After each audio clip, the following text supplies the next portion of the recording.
We are not meant to isolate. The more we isolate, our solution to isolation is more isolation. It becomes natural for us to not be with each other. And, life's in session. This is it. Like, if you have something you want to be doing, do it now. Like, this is it. It's not a test run. Hey, everybody. Welcome to Sound Bombing. I created this show for people who want to experience a radical, life-changing journey through the sounds of my diverse guests. I hope that each sound you hear on this show will strengthen your faith, encourage your dreams, and challenge you to awaken the greatness within you. Drop the bomb. Drop the bomb. We're gonna drop the bomb. Drop the bomb. We're gonna drop the bomb. Drop the bomb. We come to drop the bomb. Drop the bomb. Open the bomb. This is a journey into sound. A journey which along the way will bring to you new color, new dimension, new values, and a new experience. Ladies and gentlemen, the star of the show, LaMarr Darnell Shields.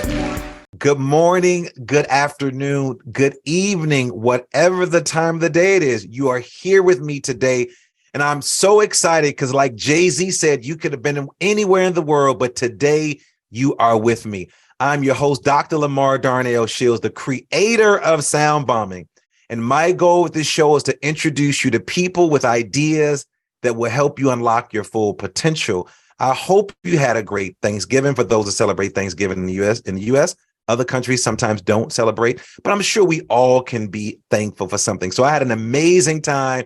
My Chicago tribe came in and hung out with me on the East Coast. We had great weather, took my nieces and my children to New York City, had a great time.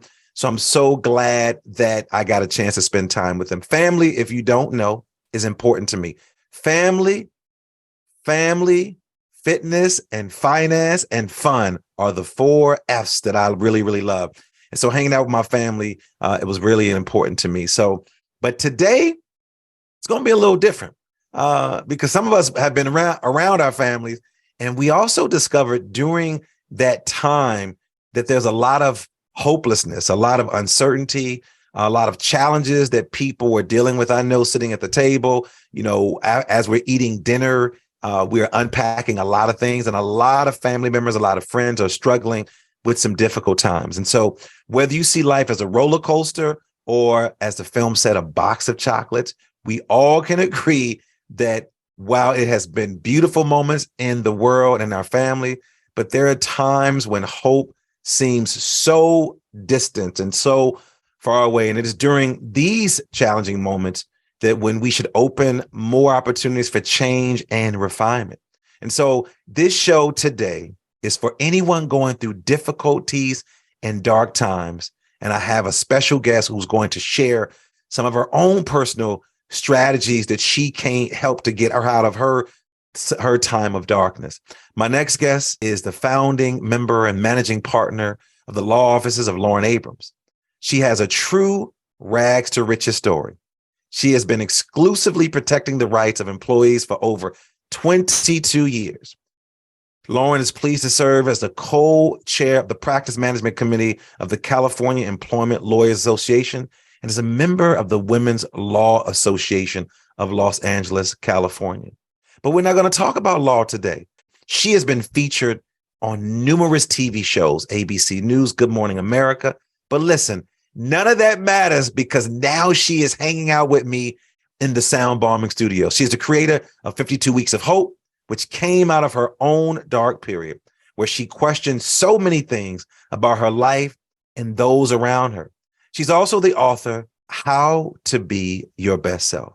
I would like to welcome my newfound friend from the West Coast, Lauren Abrams, to Sound Bombing. Lauren, welcome to the show. Let our listeners know how you are doing and where you actually calling in from today. Hi, it's so great to be here. Great to meet you and your family, virtual and otherwise. And I'm in California. I'm in the LA area. So I get a chance to spend a lot of time out in the California area, Lauren, doing work maybe in the Palm Springs area, Alta Loma, Pasadena, not in LA as much so. But I love LA. It's a great place to be. Let our listeners know how you're doing. We like to do a virtual check in, see how you're doing. Yeah. Well, I'm actually in Palm Springs right now. So yeah, I'm not at home. I'm at my in the desert at the moment. So You are there you in go. the desert. So Yeah, Palm Springs, I love Palm Springs. My partner, Marina Gilmore, is from Palm Springs, and we work with the school system out there. And I have tons of friends in that particular area. So, hey, shout out to all my desert folks that are out there. So I'm excited to get a chance to hang out with you, Lauren, because you've done some great research on some of the things that you're doing. We read many of the articles, the podcast that you were on, your own podcast, the book that you wrote, the people that you talked about. But I want to start out with a quote from the great Dr. King, someone who I have a lot of respect for. Never got a chance to meet, but I feel like I'm one of his disciples. And Dr. King said, we must accept finite disappointment, Lauren, but never lose infinite hope. So with that quote from Dr. King, I want to start out with asking you, Lauren, what is your definition of hope? Because you write about it. You have a show called 52 Weeks of Hope. And then how do you keep hope alive in the work that you do? Yeah. And that's such a great quote. And it's such a good question. And, we don't need to have 100% of hope. It can just be a sliver. And we don't all have it at the same time. Like you can borrow mine when you're running low. Just believe that I believe. You don't have to believe. And it's not an original idea. When I was really low, I just borrowed somebody else's. And they said, do you believe I believe? I go, yes, because I had no belief at the time. And I go, I absolutely believe you do. And he said, just borrow some of mine. And it was this older man who was just reeking with hope and belief and grace, really. And I just borrowed this man Spence's belief at the time because he just, like I said, he just reeked of hope and belief and everything else. And I kind of held on, and I'm like, I'm just going to believe in whatever he's believing in because I've got nothing right now. And I just kind of pass that on because there's times when it's just so dark. Everyone goes through it. Nobody goes through life unscathed. And when I started interviewing people, it was because I was questioning, why are we here? What's the meaning? What's the point? When I got through mine, and because I was like, what is this? What we all go through these things, we get through it, and you're like, what for? What? What's the point? Well, somebody's listening because they know you, they heard about you, or they heard just the bio. And in your bio, I talk about you being an attorney, being a lawyer. And so someone is probably thinking like, when does a lawyer lose hope? I mean, she's making a lot of money. She's traveling. She's engaging people. How do you then, as an attorney, go from this practicing attorney that you're currently practicing to then start to write, lecture, engage people about the conversation of hope? Yeah. And there's a huge misnomer. I am an attorney who's of service to people who are wrongfully terminated, discriminated against. I'm a civil rights attorney. I don't bill hourly. All my clients are unemployed. And and especially during the pandemic and everything else, nobody has any, anyway, we have to be clear of what kind of lawyer I am. Okay. Yeah, no, I wanted people to know that because when they come into these spaces, they're like, oh, how she's in California, I know Beverly Hills attorney and all of that. Yeah, all of those things. And so the assumption is, what does she know about that? But again, if you just said if you're protecting the rights of maybe, let's just say, folks who feel some level of hopelessness because they've been wrongfully terminated. And I help. And I help everyone I can. I mean, my heart goes out to everyone, but I'm putting out money, a lot of money. It costs a lot of money. But aside from that, and we always meditate in my office in the afternoons. I mean, you don't have to, it's never a requirement, but you feel the energy level. You feel everything just change. Taking a breath is so important, especially these days. Taking that pause. I was taught God is in the pause. And if God offends you, use whatever word works, energy. My kids are always like, you always talk about energy. And I'm like, you learn about energy and science. Like it's just whatever it is, just take that breath. Take a second. Right. Energy never dies. Energy is infectious and energy sort of moves. So speaking of energy, let's talk about the young Lauren energy. Prior to you becoming an attorney, prior to you writing and starting, this podcast, 52 Weeks of Hope, Talk to me about your early years and how you sort of transition into doing the work that you're doing right now. Were there some dark times in your young life that made you want to interview other people that were going through very similar challenges? Was it a moment where you just wanted to write about this and let people know how you overcame those particular challenges? Talk to us about the young Lauren. Yeah, that's a good question. So long time ago, I'm that kid that I just never felt like I fit in. I felt different, but I always had lots of little kids around me. So you wouldn't know I felt like that. I didn't have words for feelings or anything like that. And I just gravitated to alcohol and drugs. I was just kind of that kid. I escaped in books. And when I discovered alcohol and drugs, I went that route. And by the time I got to California, I was completely strung out. I was 83 pounds, having seizures, just completely gone. I didn't know, I had no hope. I was completely and totally hopeless. And I didn't know, I just wanted out. I didn't have any way. And once I got hope, just that glimmer, that moment, I grabbed it. And I've never looked back. And so I've always been grateful. I've always given back. I figured since I didn't know there was a way out, I figured no one did. And so I've always been like, you can get help. But it's before everything was laced with fentanyl. I just feel like, but it's seconds and inches. The fact that I'm alive is a miracle. I have never forgotten where I come from.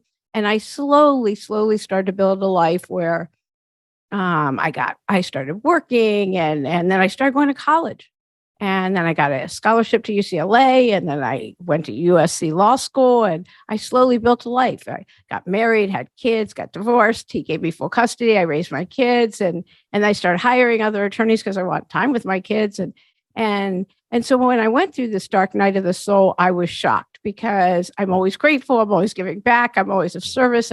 And I was just very, very surprised. So when I got through it, because like I said, the only way through is through, I was like, what the hell was that? And that's when I went through well, why are we here? I don't understand. And anyway, so I decided I was going to interview a person a week asking them that question. Why are we here? What have you learned? A much older demographic, because they say nobody on their deathbed ever wished they made more money or worked harder. So I was like, okay, so what have you gleaned from living life? Tell me, I want to know. Because at first it was just my own soul search, so to speak.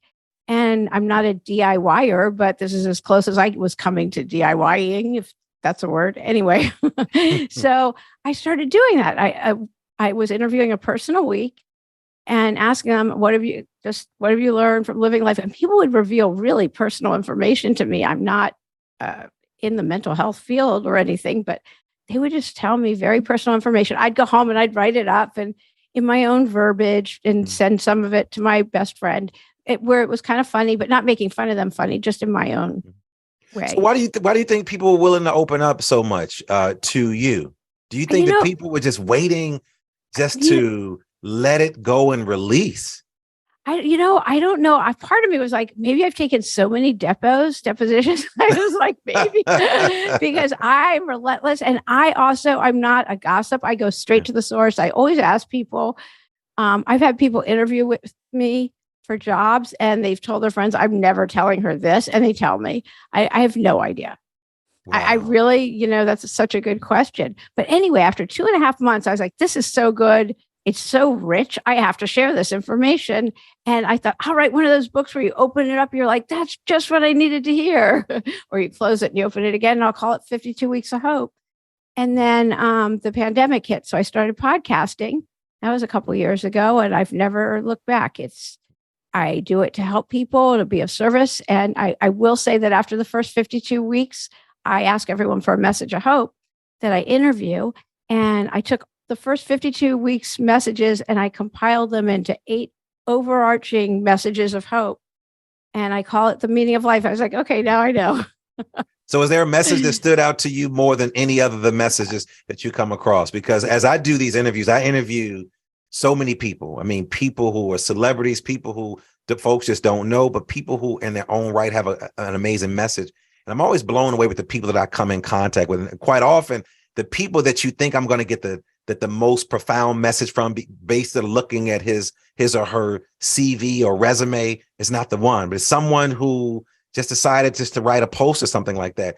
Is there a message that sort of resonates with you as you think about the 52 weeks? And then also, I heard you say that when someone opens the book, it's like, I need to hear that message. What message, Lauren, were you not getting that you need to hear in your younger years as well? There's so many good things and I agree. I think it's just the regular folks I interview that are so amazing. I used to think, oh, I need all these celebrities, but I don't. I mean, I still want Michelle Obama. Don't get me wrong. Like, just in case dream. Michelle is listening, we do not want to say we don't want you, because we do want to get you. That's my dream. But besides that, like, it's anyway. So the messages that are like the most important is we need to connect. We're too isolated of a society, and we need connection. Texting doesn't count. We need to physically be with each other. It's what you said in your introduction. You loved being with your family, and that's the most important, to be together. We are not meant to isolate. The more we isolate, our solution to isolation is more isolation. It becomes natural for us to not be with each other. And, life's in session. This is it. Like, if you have something you want to be doing, do it now. Like, this is it. It's not a test run. So, so the isolation and connection, it's huge. We need to connect. And the other is love and service. We are meant to love each other and to help each other, not to just stand by. So were you not getting those in your early life? Because you talked about opening this book and someone saying, I needed to hear that. Do you feel like you weren't getting those things? Is that what sort of took you down this dark alley in your earlier years? I wasn't paid attention to, that's for sure. Kids were to be seen and not heard. They didn't pay. My parents were into whatever they were into. They did the best they could. I get that. I totally get that. But they were into their social life and doing whatever they did, which was, they did the best they could. I'll leave it kind of at that. And, I'm so lucky. I have the best kids and I love being with them. I'm like you. I just can't get enough of them. It was so great seeing them. Got one in college and one that just graduated, and she's living in Chicago, which she loves, which is great. Let her do it now. I know. And let her do it now, because she'll end up back out here for sure. So let's talk about hope and belief. What's the difference between hope and belief? So if I'm in a hole and someone jumps in to help me, do I hope they help, or do I want to believe that they can help? I think it's better to do the trust and faith as opposed to hope and belief. Trust and faith. You can have faith that you'll be saved. It's that whole parable about saying, God save me, your boat's going down. And God sends another boat. They're like, oh, no, I'm waiting for something, whatever. God keeps sending all these different things to get you. And because you have faith, that belief is getting in that vessel that God keeps sending. Like the pull on the parachute cord. Don't wait for something else. It's the taking the step. You have a belief. There's belief and faith. Faith is taking action. Like, oh yeah, I believe it'll all work out. But faith is taking that step. Like it's you. I don't know if I'm doing a good job of explaining it, but everything's about action, right? It's taking action. You can't just sit in a corner. I was taught God doesn't drive parked cars. Okay. I can't sit in a corner and go, God, please give me X, Y, or Z. I need to say, yeah, I know. When I started the podcast, I didn't even listen to podcasts. I mean, maybe one or two once in a while. I just started it. And then the universe rises up to meet me. Right? I don't know how that works. People are like, how do you find your guests? Because the universe will rise up to meet me when I start taking action in the direction of my dreams. I just started my law practice when I started it, waiting to go work where I was. And it just, clients come. As long as I do the energy of showing up to work every day, it all works. Everything works out. That is actually a message of hope. That is my message of hope. I don't know how or why it's going to work out. It never works out on my timetable. But well, I think you do know how it works out because you understand the power of manifestation, Yeah. the law of attraction. I just got a chance to interview Victoria Gallagher, who wrote a great book about the law of attraction. I think quite often we make this seem like insurmountable, like we can't do certain things. But we also know that when we throw things out into the universe, that they do come back. The scripture says it won't come back void, but we got to really believe into what we say. One of our things is that in our work, when we're working with schools across the country, my partner and I hate the word to buy in. But we say, how some people say, well, Lauren, we want the community to buy into it. No, it's about believing in. It's about believing in doing the work and also feeling, but then also having a connection. Because what we know about the brain is you can almost, you can trick the brain. The brain really doesn't know that if it's real or not real. So, but if you put it out there and say, I'm waiting for this thing to come and it manifests, then you're actually putting out there. And so again, as you talk about talking to these individuals and hearing their stories, there's also a level of vulnerability, in your work, and you write about that. I love Brene Brown, The Power of Vulnerability, which was a TED Talk given by her about shame, vulnerability, and wholehearted living. And she explains that in today's culture, it's hard to ever feel like you're good enough.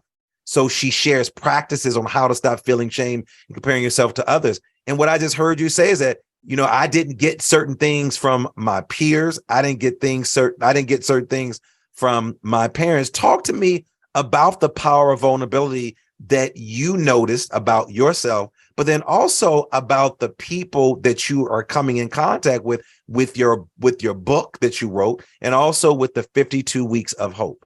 Yeah. And you said something really, really important right there too. It's the compare and despair.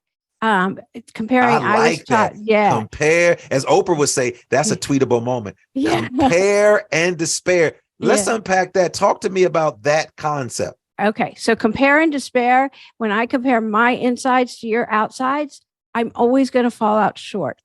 Ooh, I was taught, I love that. The only comparison I'm allowed is me to where I've come from. To know I have gotten through other things before, I can get through whatever I'm going through. I don't get to look at your life. I have no idea what's going on with your life ever. And it's so interesting. I can use this past weekend. I went on social media. I shouldn't have. I just shouldn't have. And I saw somebody having this fabulous tropical vacation, right? Beautiful tropical Thanksgiving weekend, like the whole thing, right? And then we exchanged gratitude lists. There's a bunch of friends and we do them daily. Some do them in the morning, some at night, whatever. We exchange them with each other. Come to find out, it was this nightmare. She's never doing it again. She can pick and choose what family members she wants to go with. So it looks like this wealthy retreat, like you never know. Okay. Do not compare. You have no idea what's going on with anyone. There was one family in preschool that I wanted everybody else's. I just talked about this with this other group. Preschool was ridiculous. I was at a very high-end preschool with my kids. I'm the only one that went to public school from there. Every family looked fabulous to me. Everyone. That's when I was divorced, the only one that got divorced by then. And anyway, I wanted everybody else's life.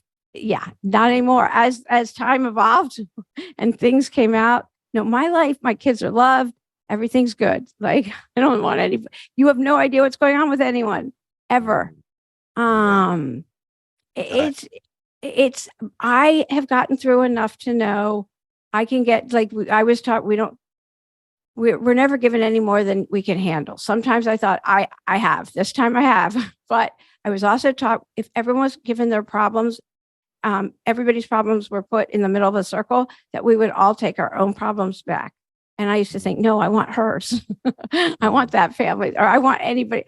But it's anyway. So that's what I was taught. And so the compare and despair, forget it, especially with social media. Just forget the doom scrolling, forget all of that. Go on with your own life. I just think, especially if you're not in a good place, stay off of social media. That's the first thing. And the elders, every single one of them would tell me, you young people need to stay off your phones and connect.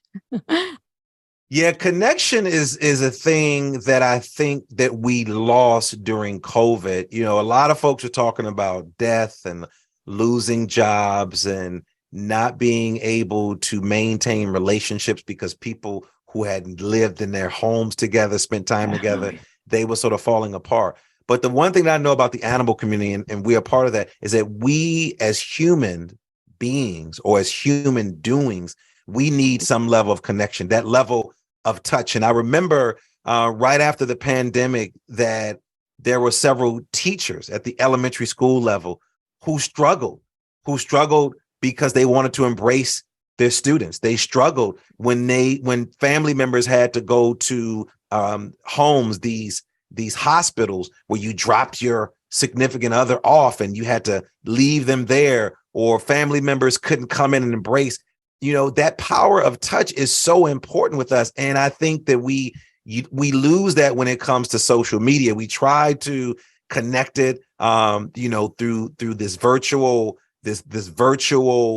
space. It's really not happening, even though we do have all of these ways to connect. Like I see you, you see me, FaceTime, all of these, but it still it's not sufficient enough when we come from a place of touching one another, reaching out. And COVID has become such a lonely sickness where you have to sort of quarantine.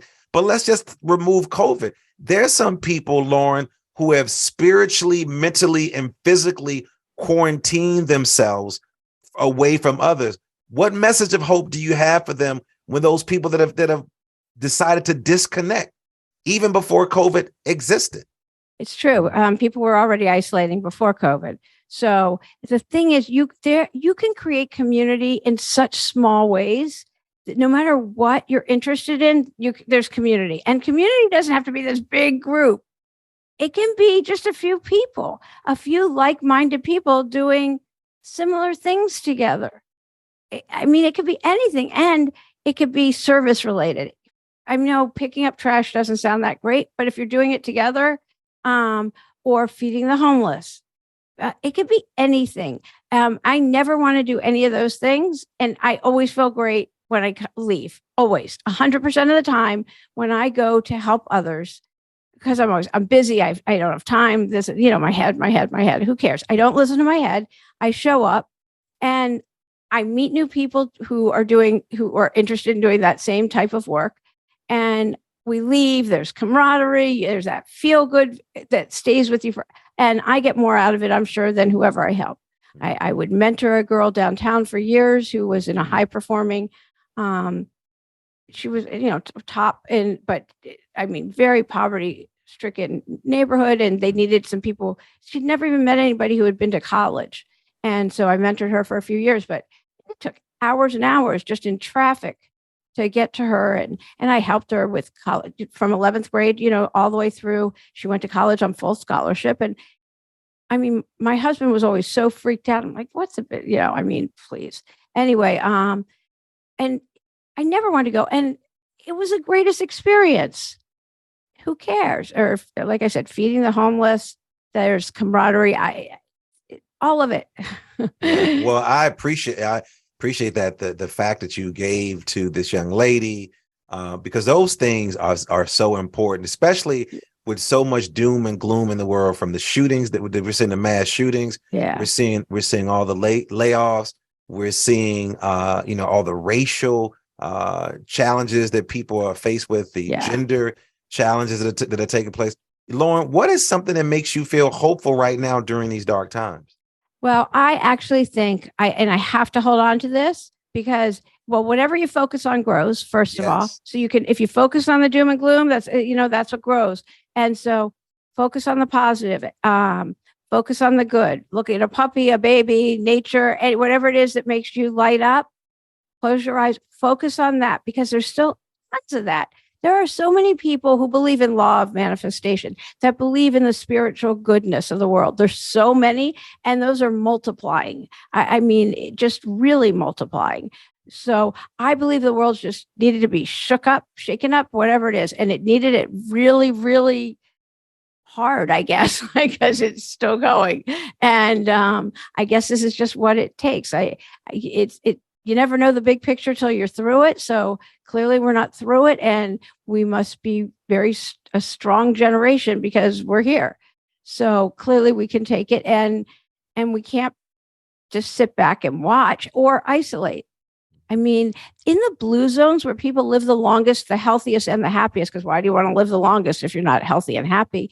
Those are cold areas, really, for the most part. It's because there's connection and people are together and they care about each other. All of those things, they eat healthy. I'm not saying I'm like always the healthiest eater. That's for sure. I'm just, but they're together. Anyway, so we're meant to connect. We're not meant to isolate. Well, during these tough times, you wrote a book to really help people deal with some of their challenges, how to be your best self right now. What are some lessons that you are sharing with the readers who pick up a copy of this book? Well, the best thing to do is what lights you up. If you feel like you're not aligned with what it is and who it is that you're on this earth to be or do, and you're helping others and all you're doing is giving, but you're like, where's mine? Or what is it I'm supposed to do? And you need clarity and confidence. What is it that lights you up? What makes you happy? Make a list. Money's not an object. Forget money. Like that doesn't even matter. What is it that you just love? Could you do 30 minutes a day? You don't have to invent the wheel. You can go on YouTube and find anything.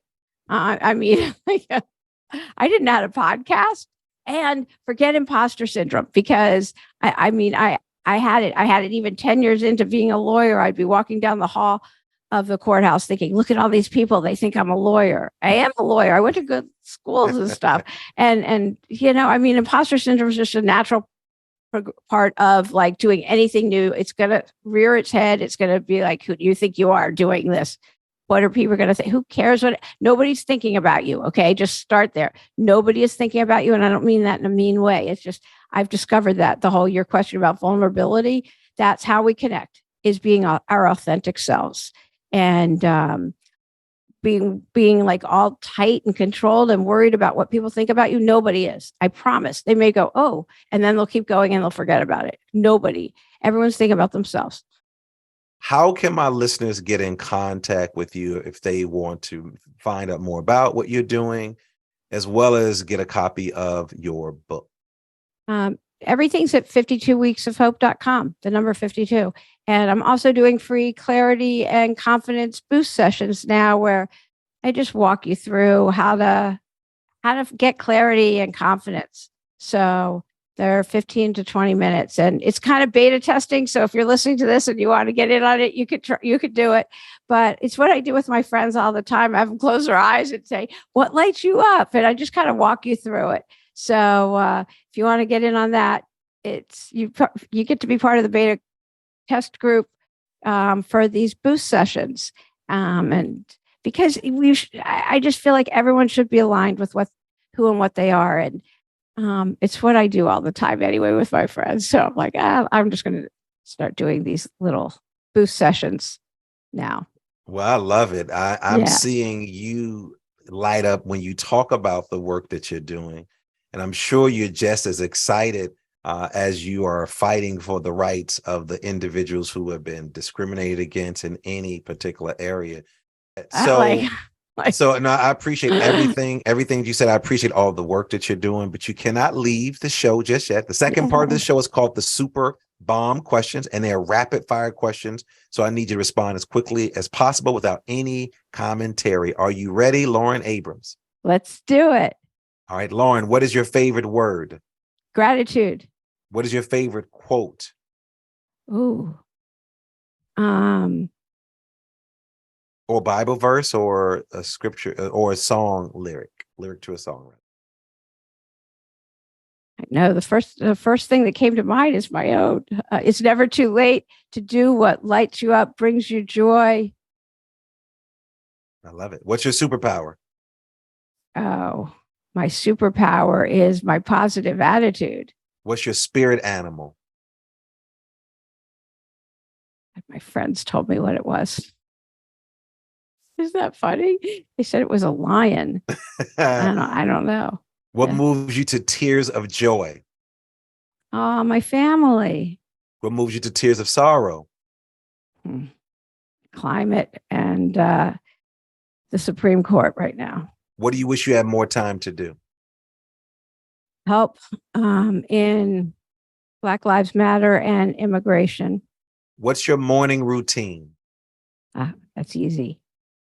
45 minutes of meditation, followed by journaling, and then exercise.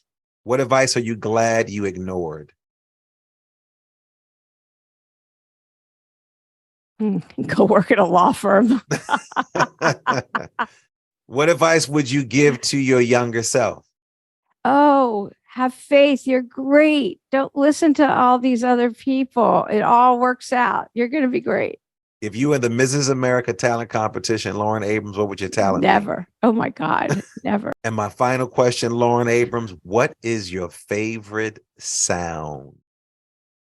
Oh, the gong of from the meditation, the sound puts me instantly at peace. Well, Lauren Abrams, I thank you. I wish you much success. I told you, people, go out, Google her, look up all the great things that she's doing. I wish you much success in everything that you're doing in the court system and also with your personal clients around building a level of hope. And I appreciate you for hanging out with me today.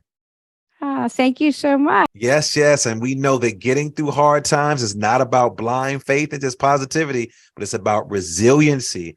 And it's a quality that every single one of us has deep down inside of us. We just need to learn how to harness it. And my hope for you is today, as listening to this podcast, is that you'll come away with a full toolbox of actionable strategies that will help you get through those tough times. I want to thank my super producer, sound and engineer, man, Supremacy, for our theme music, and all of you for listening. We cannot do this without you. Make sure you subscribe. Stop being stingy. Leave a comment and share me with all of your friends. If you want to know more about me, go to DrDRLDS.com and you can see all the great things that I'm doing with all these amazing people. And as always, believe that something wonderful is about to happen, but some people miss the message because they're too busy looking for the mess, but not you, because you are listening to Sound Bombing. Peace.